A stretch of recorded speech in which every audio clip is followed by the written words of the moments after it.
Welcome to Amazing Story. Sa video na ito tunghayan ang isang kamangha-manghang kwento na puno ng misteryo, emosyon, at hindi inaasahang pangyayari. Mula sa simpleng simula hanggang sa nakakagulat na wakas. Dadalhin ka namin sa isang paglalakbay na magpapaisip, magpapakaba, at magbibigay inspirasyon. Alamin ang mga sikreto sa likod ng mga karakter, ang tunay na kahulugan ng kanilang mga desisyon. At ang mga aral na may iwan sa ating lahat. Ito ay hindi lang basta recap, isa itong masusing pagbabalik tanaw sa bawat detalye ng kwento. Upang mas maintindihan natin ang lalim at ganda nito. Kung mahilig ka sa mga kwentong puno ng twist, drama, at aral sa buhay. Siguradong magugustuhan mo ang video na ito. Huwag kalimutang mag-like, mag-comment, at mag-subscribe para sa mas marami pang amazing story. Sa mundong ating ginagalawan, iisa ang tiyak. Lahat ng nabubuhay ay tumatanda, at namamatay. Ngunit sa kailaliman ng karagatan, may isang maliit na nilalang na tila lumalaban sa batas ng kalikasan. Isang jellyfish na kayang buhayin ang kanyang sarili. Isang hayop na tinatawag na walang kamatayan.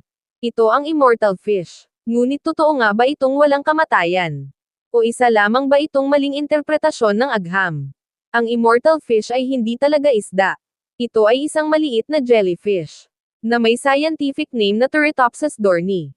Unang natuklasan noong 1880s, ngunit ang kakaibang kakayahan nito ay naunawaan lamang noong 1990s. Karaniwang matatagpuan sa karagatan ng Mediterranean Sea, coastal waters sa Japan, iba't ibang bahagi ng mundo. Napakaliit nito, mga 4 hanggang 5 mm lamang. Ngunit sa maliit nitong katawan, nakatago ang isang biological miracle.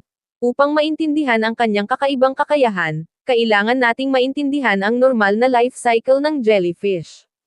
Mula sa egg, larva polyp, adult jellyfish, at kamatayan. Kapag naging adult na, karaniwan ay doon na nagtatapos ang buhay. Ngunit hindi para sa immortal jellyfish.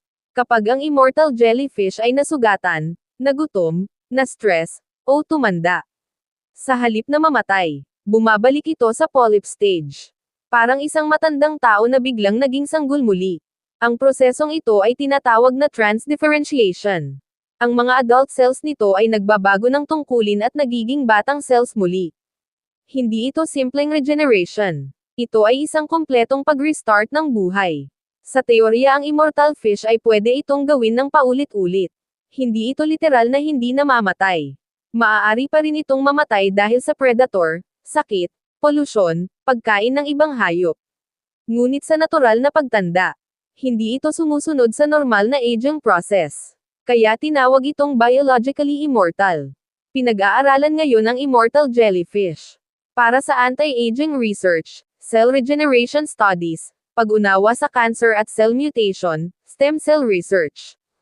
Kung mauunawaan ng tao ang proseso ng transdifferentiation, maaari itong magbukas ng bagong yugto sa medisina. Isang maliit na nilalang, na maaaring magbago ng kinabukasan ng agham. Sa isang mundo kung saan ang tao ay may fear sa pagtanda at kamatayan. May isang nilalang na tahimik na nagtataglay ng sikreto ng pagbaliktad ng kamatayan. Ngunit marahil ang tunay na aral ay hindi tungkol sa pagiging immortal, kundi tungkol sa adaptation, sa kakayahang magsimula muli, sa kakayahang magbago kapag kinakailangan. Ang immortal jellyfish ay paalala na, ang kalikasan ay may mga lihim na hindi pa natin lubos na nauunawaan.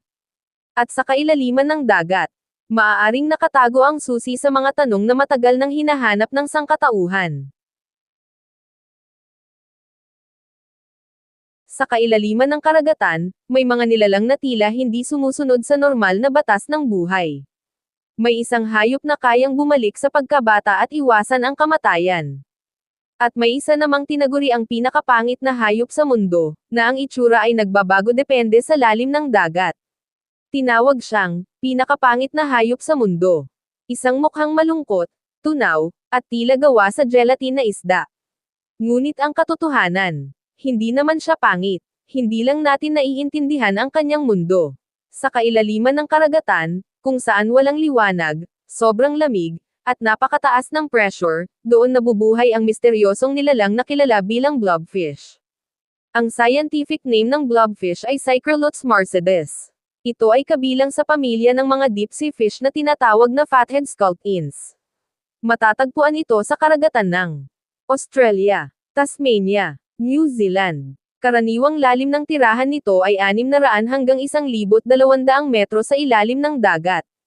Sa lalim na iyon ay halos walang liwanag. Napakalamig ng tubig.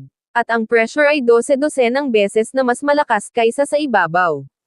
Kapag ito'y nasa ilalim ng dagat, mas firm ang katawan nito. May normal na hugis isda. Hindi ito mukhang malungkot.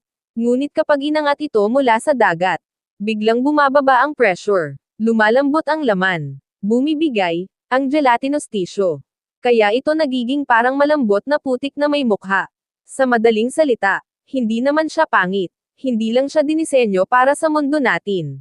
Hindi tulad ng ibang isda, ang blobfish ay walang swim bladder. Halos walang muscle mass. Mas magaan kaysa tubig. Ang katawan nito ay parang gelatin, para tumugma sa high-pressure environment. Hindi ito mabilis. Hindi ito agresibo. Ito ay isang ambush feeder. Nakaupo lamang ito sa seabed at hinihintay ang maliit na crustaceans, sea urchins, mga lumulutang na organismo. Isang tahimik na paraan ng pamumuhay sa kadiliman.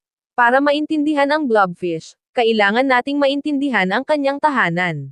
Sa 1,000 metro sa ilalim ng dagat, walang sikat ng araw. Halos 2 hanggang 4 degrees Celsius ang temperatura. Napakataas ng pressure. Doon nakatira ang mga kakaibang nilalang tulad ng giant squid, anglerfish, vampire squid. Ang blobfish ay isa lamang sa mga nilalang na naka-adapt sa ganitong extreme na kondisyon.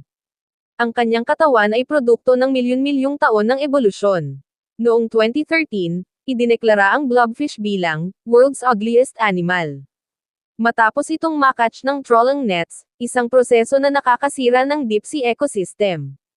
Ang blobfish ay naging simbolo ng pagkakamali ng internet culture, maling paghusga batay sa itsura, at kakulangan ng kaalaman tungkol sa deep sea. Ang blobfish ay hindi halimaw. Hindi rin ito biro ng kalikasan. Ito ay isang nilalang na perpektong dinisenyo para sa isang mundong hindi natin kayang tirahan. Sa ating mata, kakaiba siya. Ngunit sa kanyang mundo, siya ay normal. At marahil, ang tunay na tanong ay, bakit siya mukhang ganyan? Bakit natin hinuhusgahan ang isang nilalang na hindi para sa ating mundo? Sa kailaliman ng karagatan, may mga lihim na hindi pa natin nauunawaan. Ang blobfish ay isa lamang sa mga paalala na ang kalikasan ay hindi umiikot sa ating pamantayan ng kagandahan.